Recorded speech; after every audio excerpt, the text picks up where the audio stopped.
It's to enter a domain of awareness where you recognize your universality.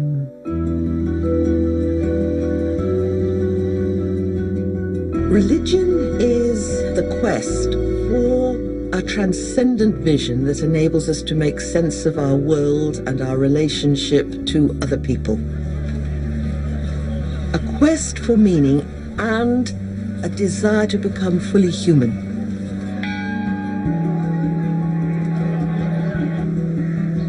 Religion is a powerful force for good. The emphasis upon the family, commitment to marriage, a commitment to ethical framework for life, commitment to children, commitment to social order, to peace and stability. The values of justice, the values of charity, the values of protection of the poor, the values of creating social safety nets. These are religious values. Human beings are moral beings. And religion tries to encourage its adherents to seek to do the good and to avoid the bad, the evil. Religion is the primary fundamental relationship between a creature and its creator.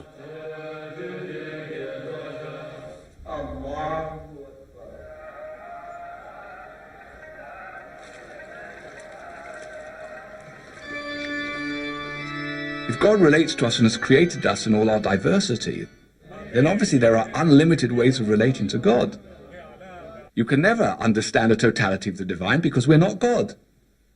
And therefore any religion is only a partial glimpse into that eternal truth.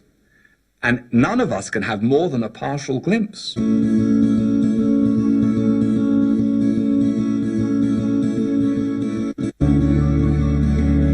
As bees take honey from different flowers, similarly wise men takes essence of goodness from each and every religion. We have a common humanity. We belong to different nations, we belong to different ethnic groups, and the religions also are different. But basically, we are all human, we have the same needs, we have the same aspirations, and we're faced with the same problems. So we have to go beyond the conventional approach to religion to get to the roots of these religions. We all share the one and only thing, which is peace and stability for all human beings, and free will for all humankind. If you look just the differences, forget what is purpose. There are big differences. But if you look, what is the purpose of these traditions? No matter how many differences, all carry the message of importance of love, compassion, forgiveness, tolerance. These are fundamental value of human being. It becomes very clear. All these different philosophies, simply different way of approach, but same goal or same message, to create better human being.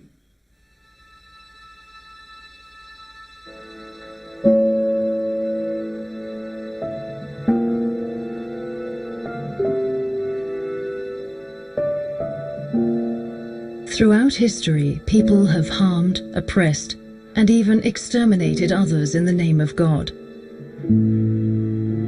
How is it that religion can be used to justify such violence? There's an expression that God gave humans the truth, and then the devil said, let's organize it, we'll call it religion. It is not the religion that has caused problem. It is the practitioners of religion that has caused problems. It really angers me because of the fact that this has nothing to do with faith. It is like misusing the great motivating force of religion. This is really the vested interest of some self-seeking individuals who are making life miserable. There there are always people in every religious system who don't want to be compassionate, and they would rather be right. That's a great temptation for religious people. And anybody who doesn't agree with you, then they're outside. They're cast out into outer darkness, and you won't have anything to do with them, and you fight against them. And that's really not the way God created the world, I think.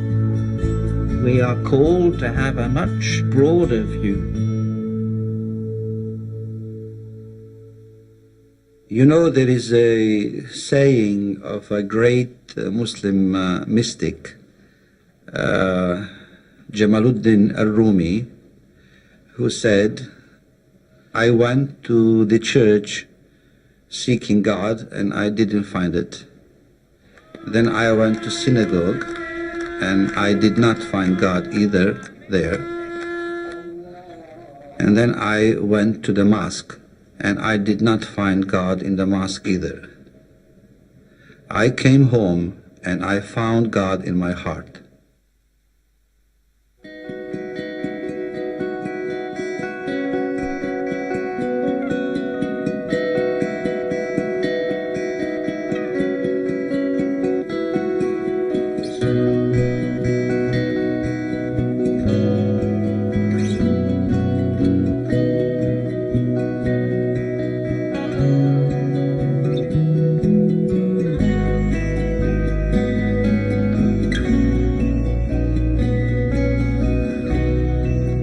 Because the spiritual experience is so intoxicating, and because it's so meaningful, and because we all so yearn for it, if we don't have the direct experience ourselves, we look to authorities.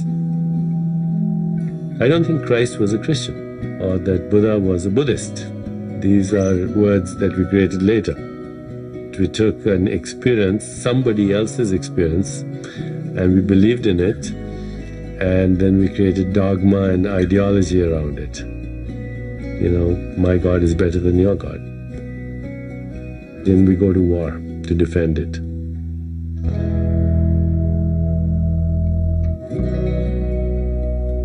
Because religion seeks to give meaning to our lives, it's bound up with all the components of our understanding of who we are, as individuals, as members of families, of communities, as nations, peoples, even as part of the whole cosmos.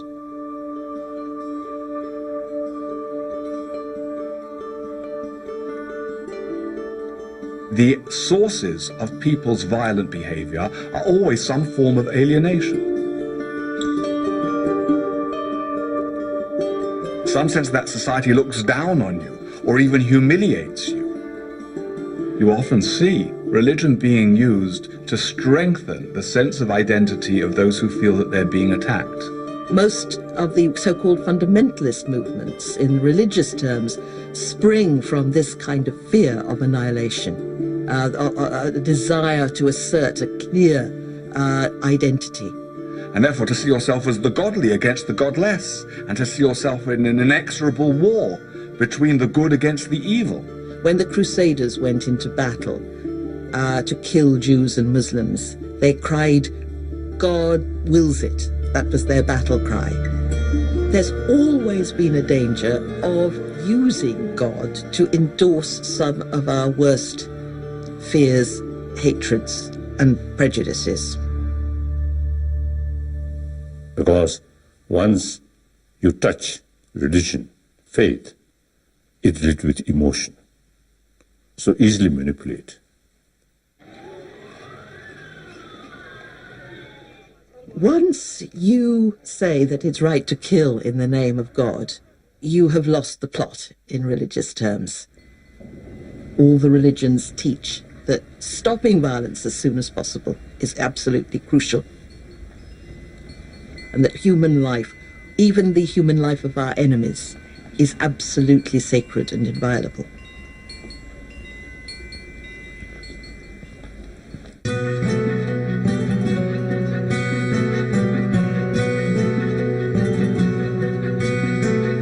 After years of Russian occupation and civil war, a religious party called the Taliban took control of Afghanistan in 1995. This fundamentalist sect believed in the strict enforcement of Islamic law as they interpreted it. They prevented girls from going to school. They barred women from working and prohibited them from appearing in public without a male relative.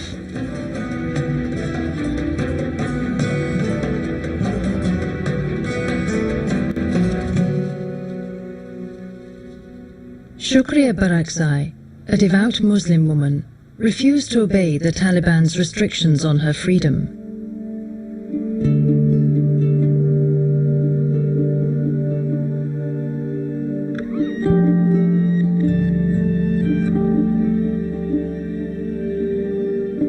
I remember Taliban, they beat me on the streets.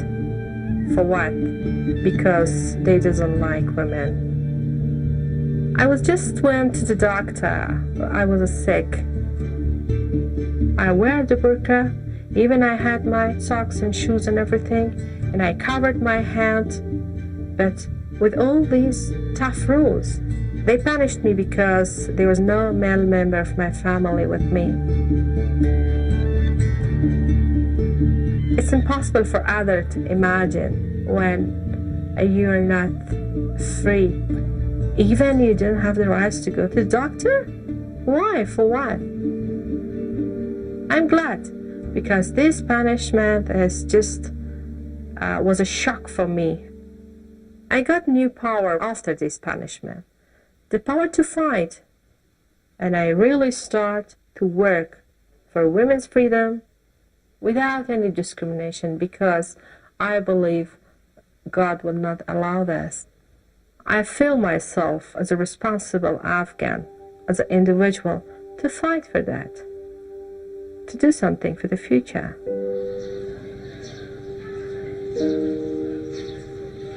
And I start underground secret school. It wasn't a big school because everything was underground, and I was the only teacher.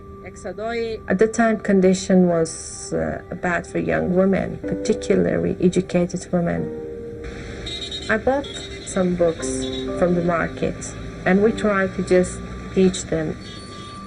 With the young girls, we try to keep hope. We give them hope for the future. We try our best to keep on their heart a wish for tomorrow. I think you are responsible to teach others. If someone needs you, try to help them. That's the most important for me. I believe that we are human, and I believe God will be happy we are equal.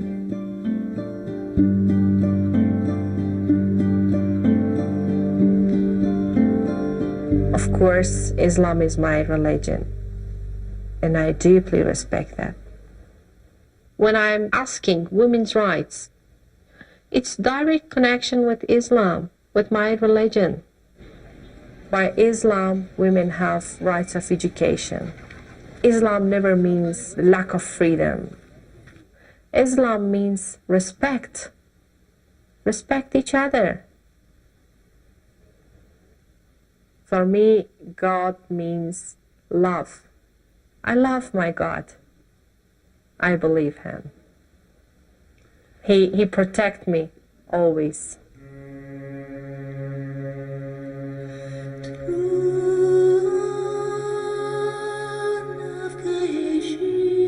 Fundamentalists still want to murder Shukriya. She and 5 other members of the Afghan parliament have been marked for death by suicide bomb. Today, I'm working for reform. When you're standing for reform, when you're standing for democracy, when you're standing for peace, stability, accountability, solidarity, of course, you're receiving so many enemies.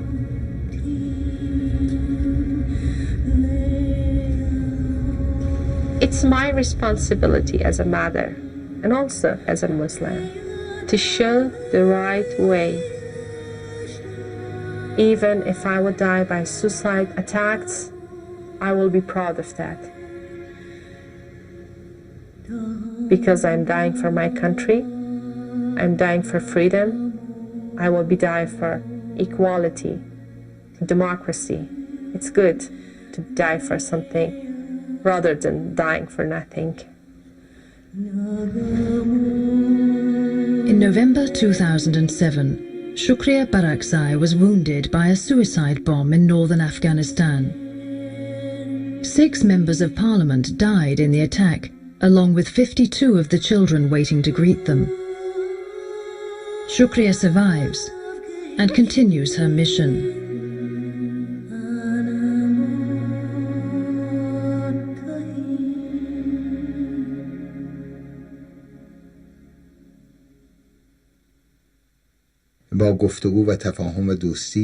God directly states that you must live in a world where all human beings will be equal, not in a world where some will be masters and some will be slaves.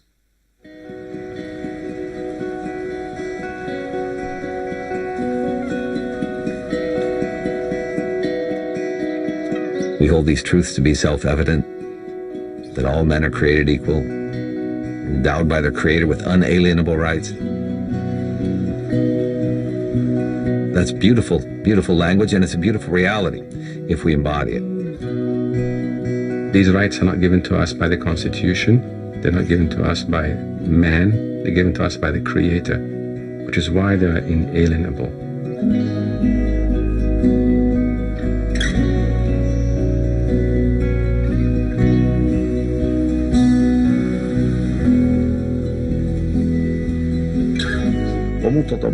The universal teachings of Abraham say we should all live together in peace and love, with a system of justice for all. Every human being is of inestimable value, their life and their dignity. For in the image of God he made me, the human being. In other words, any act of disrespect, of disregard, of humiliation towards another human being is in fact an act of disrespect and, as it were, of humiliation towards God himself.